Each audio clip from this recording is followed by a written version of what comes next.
जय माता दी। राधे राधे। आइए सुनते हैं सावन मास शीतला सप्तमी व्रत कथा। ईश्वर बोले, हे सनत कुमार, अब मैं शीतला सप्तमी व्रत को कहूँगा। श्रावण मास में शुक्ल पक्ष की सप्तमी तिथि को यह व्रत करना चाहिए। सबसे पहले दीवार पर एक वापी का आकार बनाकर अशरीरी संज्ञक दिव्य रूप वाले 7 जल देवताओं, 2 बालकों से युक्त पुरुष संज्ञक नारी, 1 घोड़ा, 1 वृषभ तथा नरवाहन सहित 1 पालकी भी उस पर बना दें। इसके बाद 16 उपचारों से 7 जल देवताओं की पूजा होनी चाहिए। इस व्रत के साधन में ककड़ी और दधियोदन का नैवेद्य अर्पित करना चाहिए। उसके बाद नैवेद्य के पदार्थों में से ब्राह्मण को वायन देना चाहिए। इस प्रकार 7 वर्ष तक इस व्रत को करने के बाद उद्यापन करना चाहिए। इस व्रत में प्रत्येक वर्ष 7 सुवासिनियों को भोजन कराना चाहिए। जल देवताओं की प्रतिमाएं एक स्वर्ण पात्र में रखकर बालकों सहित एक दिन पहले सायंकाल में भक्ति पूर्वक उनकी पूजा करनी चाहिए। प्रातःकाल पहले ग्रह होम करके देवताओं के निमित्त चरु से होम करना चाहिए। जिसने पहले इस व्रत को किया और उसे जो फल प्राप्त हुआ उसे आप सुने। सौराष्ट्र देश में शोभन नाम का एक नगर था। उसमें सभी धर्मों के प्रति निष्ठा रखने वाला एक साहूकार रहता था।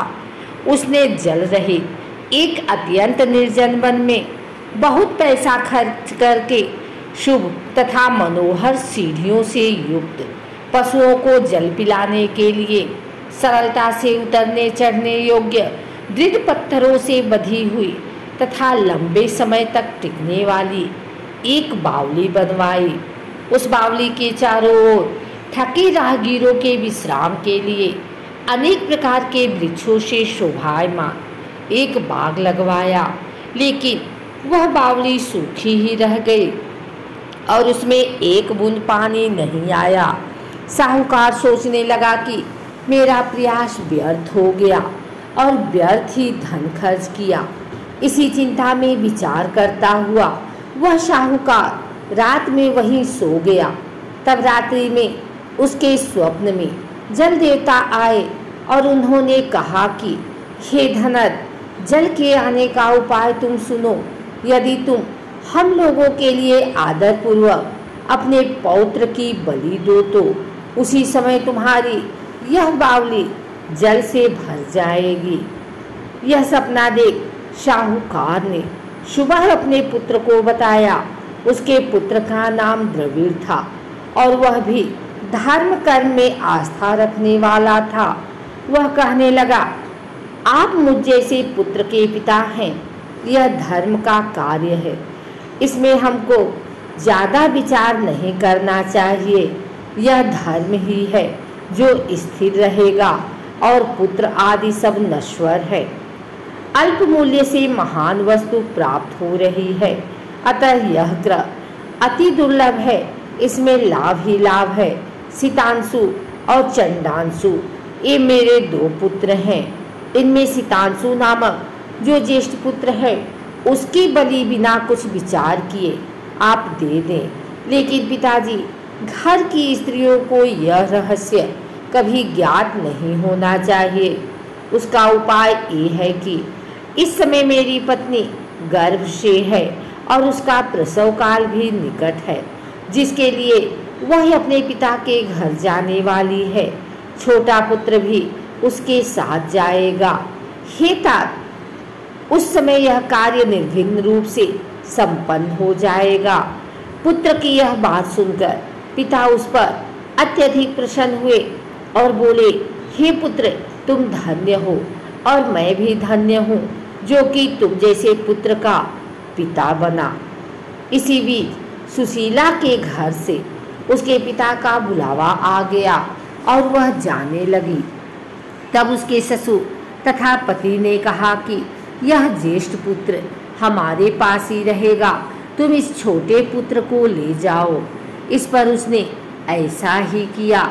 उसके चले जाने के बाद पिता पुत्र ने उस बालक के शरीर में तेल का लेप किया और अच्छी प्रकार स्नान कराकर सुंदर वस्त्र व आभूषणों से अलंकृत करके पूर्वाषाढ़ा तथा शतभिक्षा नक्षत्र में उसे प्रसन्नतापूर्वक बावली के तट पर खड़ा किया और कहा कि बावली के जल देवता, इस बालक के बलिदान से आप प्रसन्न हो।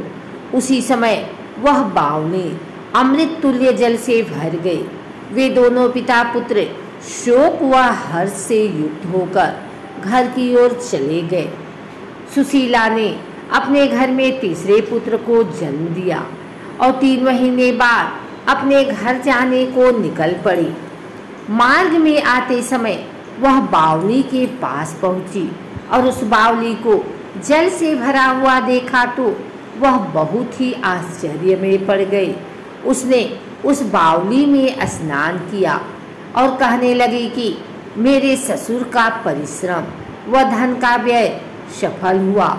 उस दिन श्रावण माह के शुक्ल पक्ष की सप्तमी तिथि थी और सुशीला ने शीतला सप्तमी नामक शुभ व्रत रखा हुआ था। उसने वहीं पर चावल पकाए और दही भी ले आई। इसके बाद जल देवताओं का विधिवत पूजन करके दही भात तथा ककड़ी फल का नैवेद्य अर्पण किया तथा ब्राह्मणों को वायन देकर साथ के लोगों के साथ मिलकर उसी नैवेद्य अन्न का भोजन किया। उस स्थान से सुशीला का ग्राम 1 योजन की दूरी पर स्थित था। कुछ समय बाद वह सुंदर पालकी में बैठ दोनों पुत्रों के साथ वहां से चल पड़ी। तब वे जल देवता कहने लगे कि हमें इसका पुत्र जीवित करके इसे वापस करना चाहिए, क्योंकि इसने हमारा व्रत किया है। साथ ही यह उत्तम बुद्धि रखने वाली स्त्री है। इस व्रत के प्रभाव से इसे नूतन पुत्र देना चाहिए। पहले उत्पन्न पुत्र को यदि हम ग्रहण किए रह गए तब हमारी प्रसन्नता का फल ही क्या। आपस में ऐसा कहकर उन दयालु जल देवताओं ने बावली में से उसके पुत्र को बाहर निकालकर माता को दिखा दिया और फिर उसे विदा किया। बाहर निकलकर वह पुत्र माता माता पुकारता हुआ अपनी माता के पीछे दौड़ पड़ा। अपने पुत्र का शब्द सुनकर उसने पीछे मुड़कर देखा। वहाँ अपने पुत्र को देखकर वह मन ही मन बहुत चकित हुई। उसे अपनी गोद में बिठाकर उसने उसका माथा सूंघा, किंतु यह डर जाएगा, इस विचार से उसने पुत्र से कुछ नहीं पूछा। वह अपने मन में सोचने लगी कि यदि इसे चोर उठा लाए तो यह आभूषणों से युक्त कैसे हो सकता है, और यदि पिशाचों ने इसे पकड़ लिया था तो दोबारा छोड़ क्यों दिया। घर में संबंधी जन तो चिंता के समुद्र में डूबे होंगे। इस प्रकार सुशीला सोचती हुई वह नगर के द्वार पर आ गई। तब लोग कहने लगे कि सुशीला आई है। यह सुनकर वे पिता पुत्र अत्यंत चिंता में पड़ गए कि वह न जाने क्या कहेगी और उसके पुत्र के बारे में हम क्या जवाब देंगे। इसी बीच वह तीनों पुत्रों के साथ आ गई। तब ज्येष्ठ बालक को देखकर सुशीला के ससुर तथा पति घोर आश्चर्य में पड़ गए और साथ ही बहुत आनंदित भी हुए। वे कहने लगे, हे शुचिस्मिते, तुमने कौन सा पुण्य कर्म किया अथवा व्रत किया था। हे भामिनी, तुम पतिव्रता हो, धन्य हो और पुण्यवती हो। इस शिशु को मरे हुए 2 माह बीत चुके हैं और तुमने इसे फिर से प्राप्त कर लिया और वह बावली भी जल से परिपूर्ण है। तुम एक पुत्र के साथ अपने पिता के घर गई थी, लेकिन वापिस तीनों पुत्रों के साथ आई हो।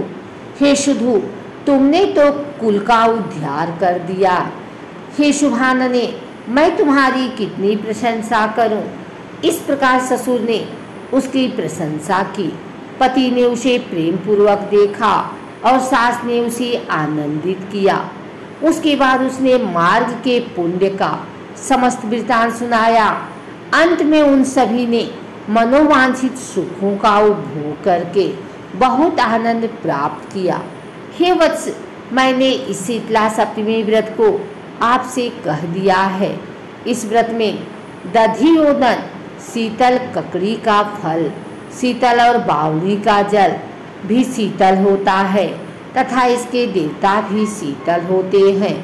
अतः शीतला सप्तमी का व्रत करने वाले 3 प्रकार के तापों के संताप से शीतल हो जाते हैं। इस कारण से यह सप्तमी शीतला सप्तमी इस यथार्थ नाम वाली है।